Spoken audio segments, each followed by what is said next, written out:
কোথায় কোথায় আমাদের বস্তি মার্কা সাংবাদিকগুলা, কোথায় আমাদের ইউটিউবারগুলা, কোথায় আমাদের কন্টেন্ট ক্রিয়েটারগুলা? তোমরা বড় বড় কন্টেন্ট ক্রিয়েটার, বড় বড় ইউটিউবার, বড় বড় সাংবাদিক হইছো, কোথায় এখন তোমরা? অসহায় মানুষের পিছনে দাঁড়াও। হাজারো ভাই বোন ছাড়া হইতাছে, হাজারো বোন ভাই ছাড়া হইতাছে, হাজারো মায়ের সন্তান ছাড়া হইতাছে। কোথায় তোমরা? এসব ভিডিও করো।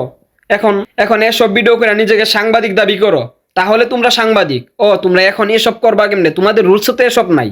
তোমাদের রুলসে আছে ওই কোন বেড়া বউ কোন বেড়া বউরে নিয়ে ভাইয়া গেছে, কোন বেড়া বউ কোন বেড়া গোপন অঙ্গ কাইটা দিছে, এসব ভিডিও করবা। আর যদি কোনোভাবে সুযোগ না পাও, তাইলে টাকা দেওয়া হইলো, মানে যেভাবেই হোক, যে কোনো বিনিময়ে হোক, এসব ভিডিও করবা তোমরা। আর এসব ভিডিও করবা না, প্রতিবাদ করবা না। এসব ভিডিও করলে জনগণের জন্য উপকার হইব, দেশবাসীর জন্য উপকার হইব, এসব ভিডিও করবা না। তোমরা এসব ভিডিও করবা কিসের জন্য? তোমাদের রুলসে তো এসব নাই।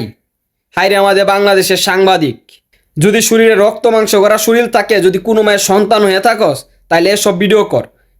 অসহায় মানুষের পিছনে দাঁড়া, দেখি তোদের কত দম। এসব কন্টেন্ট ক্রিয়েটার আর এসব ইউটিউবার যারা পাইবেন না ভাই, এইসব সাংবাদিক বুস্তি মার্কা বউবাস ব্যবসায়ী সাংবাদিকগুলার যদি পান না ভাই, রাস্তাঘাটে গণদুলাই দিবেন। যদি কোনো ভিডিও দেখতেছেন করতেছে, গণদুলাই দিবেন, নাইতে ভাই এগুলা শিক্ষা হইব না। ভিডিওটা বেশি বেশি শেয়ার দেন, যাতে সবাইকে জানার সুযোগ করে দেন।